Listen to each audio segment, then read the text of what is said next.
I actually do have another one of those t-shirts, but it's a different color.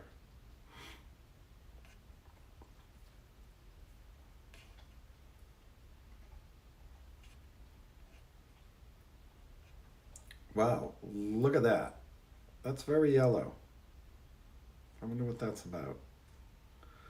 Um, well, it's going to be yellow today. Maybe that, hello, that must be Michelle, the first one on. That is a very strange picture. I don't know why it does that. Every once in a while it does that, where it has this strange color. I'm not quite sure how to take care of that, but oh well. Every once in a while it just happens. Well, I'll be mellow yellow today. They call me mellow yellow. Thank you for joining me today. Hello. Oh, it's Irene. You're the first one on. So sorry about that strange color that's coming on there today, but it shouldn't interrupt what we're trying to do. That is just so strange why it does that.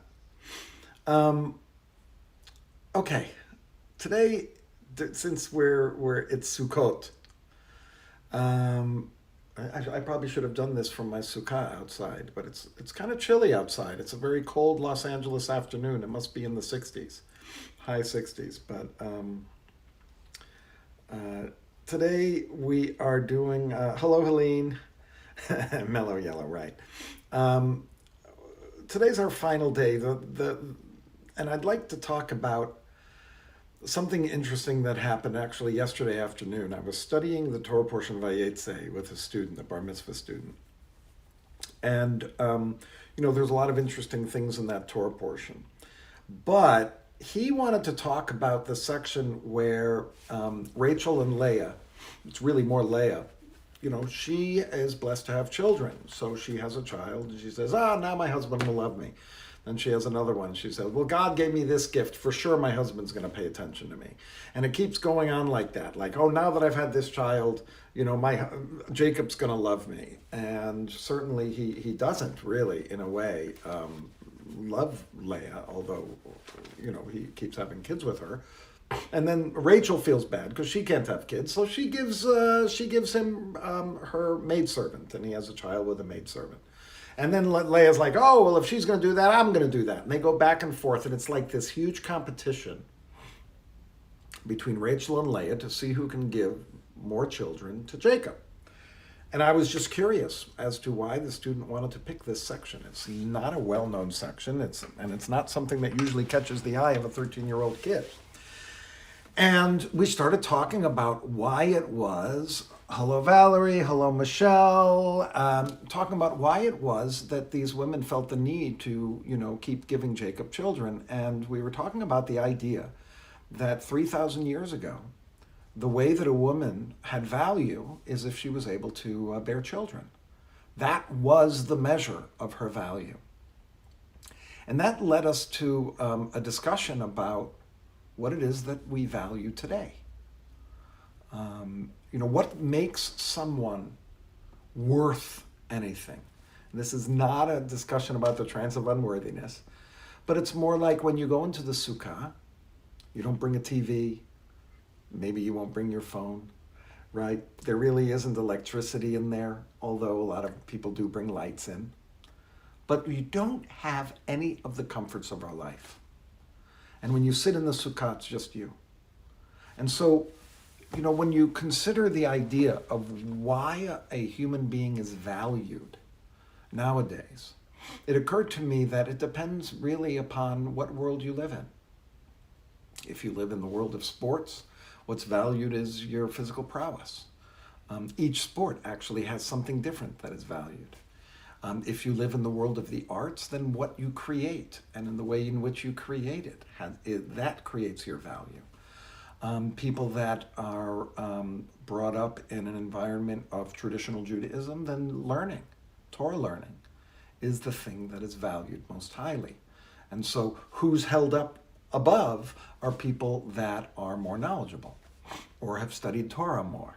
And really, when you think about what makes a human being valuable nowadays? It's not a simple question because it depends on what world they exist in. You know, I could go from the world of Judaism, where having a rabbinic degree has value, but then I could go to another place where there are no Jews, where there's no religion, and so my value would be lessened. Something else might be valued more. There was a time when the warrior was the most valued. And nowadays, one could say the most valued are those that are wealthy. It's interesting. I grew up in a family where music and Judaism were the two things that were stressed.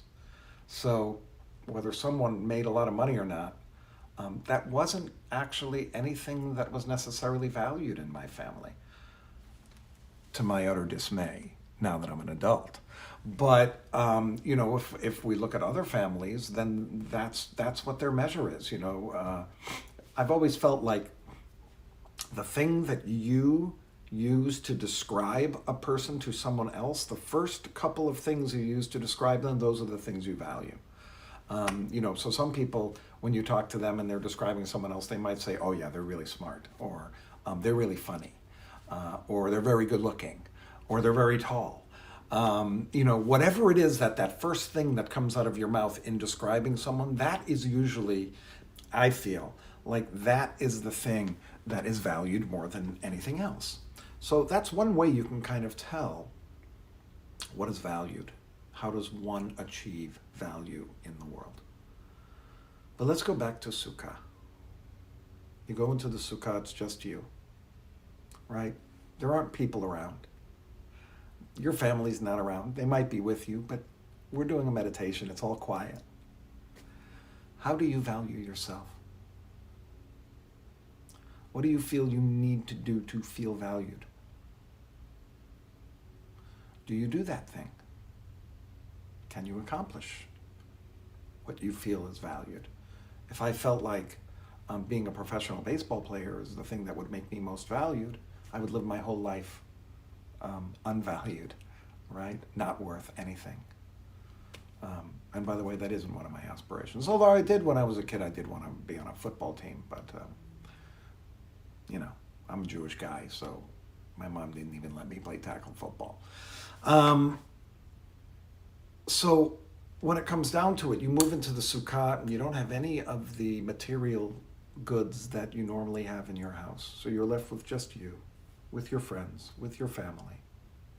And it does beg that question, right? We go into there to show that material things don't matter. This is one of the Jewish values, right? Material things don't matter. What matters is your connection to family and your connection to friends and your connection to God and your connection to nature and the world. Those are the things that Sukkot stresses. But I do love the question, what is it that makes you personally feel valued in the world? Is that something that comes from inside of you? Is it something that comes from the outside? Maybe you'd be valued if other people find you valuable. That's valid.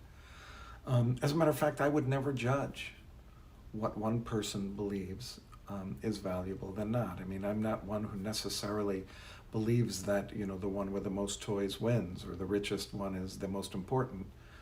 But I'm not going to put a judgment on that. If that's what gives you value, then that's the way you should live your life. And so when you wonder, what is it that gives me value? What is it that I value in other people? The next question is, do you do that? Do you search for that? Do you strive for that? Is that the direction in which you live? And if it isn't, well, then what a wonderful exercise to discover for yourself that you're not doing the things that you value in your life. I might say that there's many of us that do things we don't value, but we have a hard time not doing those things, right? There's people that do things that are against their own ethical mores, and they, perhaps it's an addiction, or perhaps it's a habit that you can't get out of, that you don't approve in yourself, but you keep doing. Those things certainly do exist, and that would be a wonderful thing to think about. But I think what I'd like us to concentrate on today as we go to our quiet time, and the thoughts that come up in your head could be around this idea of where do I find the value? Where do how do I find my own personal worth? And then the other question is, and who's the one that determines whether I've met that or not? I personally believe that it's just us, and that we're the ones that determine whether we are living up to ourselves. But you may think differently, and that's okay too. As you may have guessed, there isn't any judgment here. There only is what is. And everybody has to live their own lives the way that they need to live them. As long as we're not hurting people, as long as it's not getting in the way of someone else's growth, whatever it is that makes you feel like you're living a life of value, then that's the way you should live. So, I went a couple of minutes over. Yeah, I did. 2 minutes over. I like to end at about 5:40, but I do think it's an important thing to think about, especially on Sukkot, when we get rid of all of the things that kind of attach us to our society in a deep way, to be able to find our worth. So let's get into a comfortable yet strong position, and let's start our silent time. We're just concentrating on our breath. Oh, hello, Izzy. Hello, Lisa and Chuck. We're just concentrating on our breath. We're feeling it going in, going out. What does it do to our body? Are there any other sensations that you feel? What is it that you hear around you? Take it all in as part of your life at this very moment. And we're not trying to solve anything. We're not trying to heal ourselves at this moment. We're just noticing what we're feeling, what we're thinking. And we're allowing everything to be as it is for now. In 20 minutes, you can do whatever you want. So let's begin our breathing.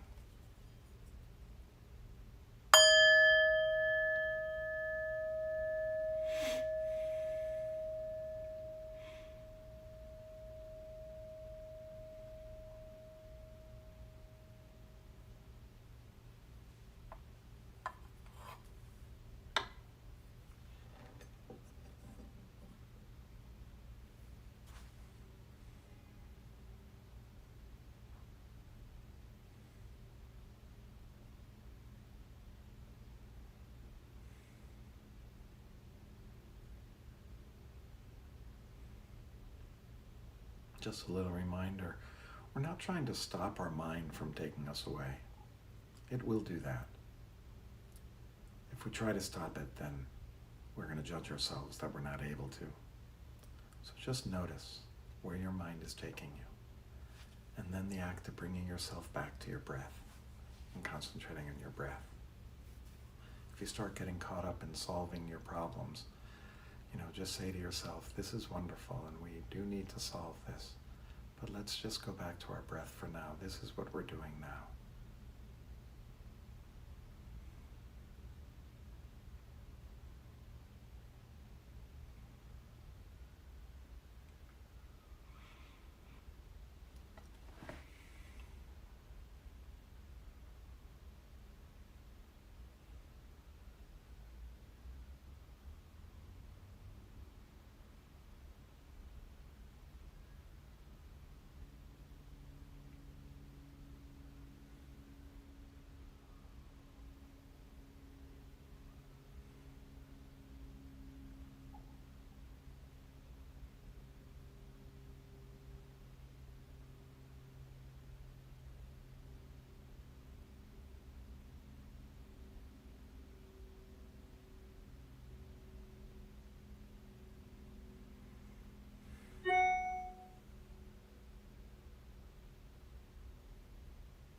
into our last several minutes together.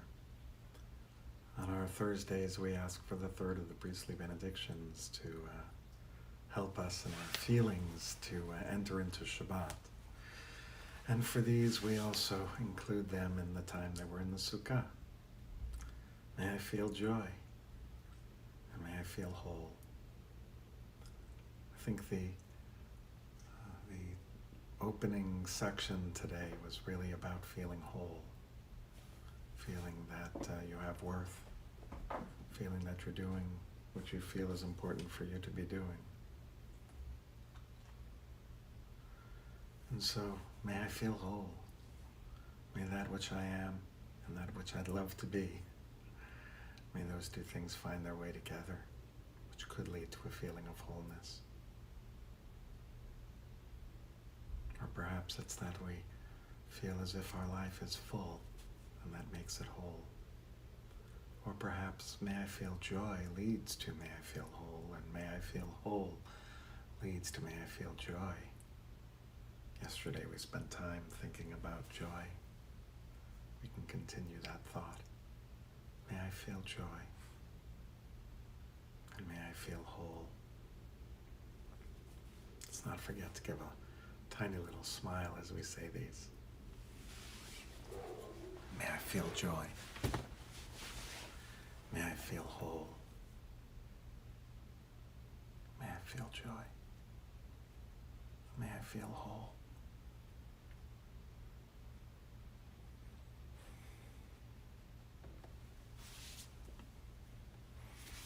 May I feel joy. May I feel whole. May I feel whole. May I feel joy.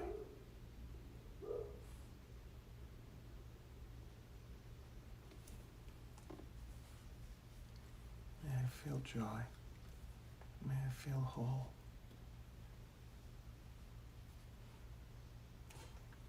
May I feel whole. May I feel joy. If you'd like to invite someone to be in front of you in your mind's eye, and you offer to them these two feelings, may you feel joy. May you feel whole. May you feel joy. May you feel whole.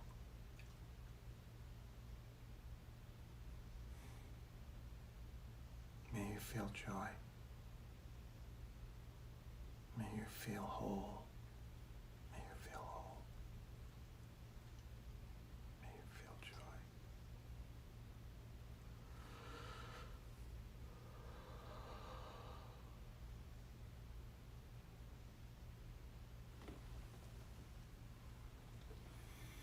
Let's bring it back to ourselves as we finish up.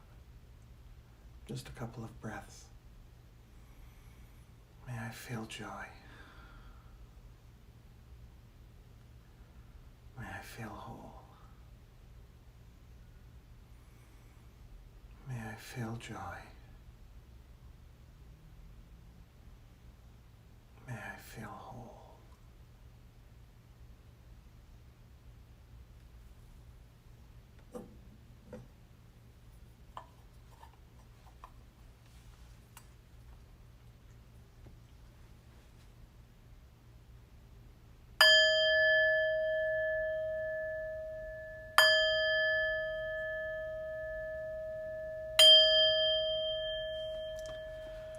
Thank you so much for joining me today.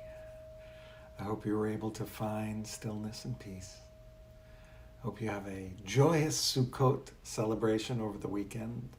Next week we'll be here on Tuesday, late afternoon, and start talking about Simchat Torah on that day. May you feel joy, and may you feel whole, and may you have a wonderful day. Take care.